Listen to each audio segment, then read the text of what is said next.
សម័យមហាបវរថាបាត់ដៃលេងធ្លោលើក្រពីស្អីក្រសួងសង្គមមកកិច្ចបន្តគ្មានថ្មីកិច្ចការអ្វីសម្រាប់ផ្លែផ្កាក្រសួងសង្គមមកកិច្ចបន្តគ្មានថ្មីកិច្ចការអ្វីសម្រាប់ផ្លែផ្កាបងប្អូនជនពិការក៏ត្រូវគុំពីបច្ចេកវិទ្យានៅតាមអង្គការបងប្អូនជនពិការក៏ត្រូវគុំពីបច្ចេកវិទ្យានៅតាមអង្គការព័ត៌មានវិទ្យាកុំព្យូទ័រផងណាប្រមុខរាជរដ្ឋថាយកចិត្តទុកដាក់ព័ត៌មានវិទ្យាកុំព្យូទ័រផងណាប្រមុខរាជរដ្ឋថាយកចិត្តទុកដាក់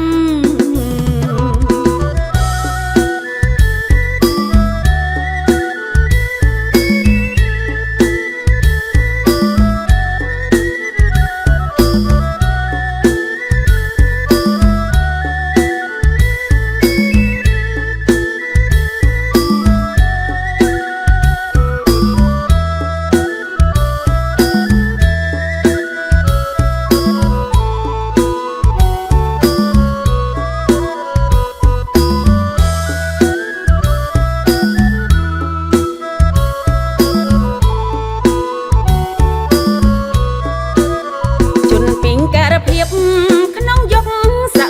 ម័យសម្ដេចថាបតីកិនគូខ្លាំងណាស់ជនពីងការភាពក្នុងយុគសម័យសម្ដេចថាបតីកិនគូខ្លាំងណាស់ពលរដ្ឋប្រុងស្រី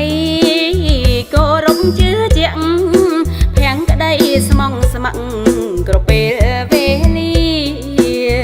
ពលរដ្ឋប្រុងស្រីគោរពជឿជាក់ភាំងក្តីស្មងស្ម័គ្រក្រពេលវេលាក្រសួងស្ថាប័នឯកជននិងរដ្ឋកិត្តគោប្រកាសមិនរើអាងគ្នាក្រសួងស្ថាប័នឯកជននិងរដ្ឋកិត្តគោប្រកាស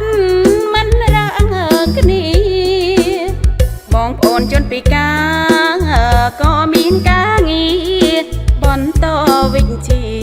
ថ្នាក់ឧត្តម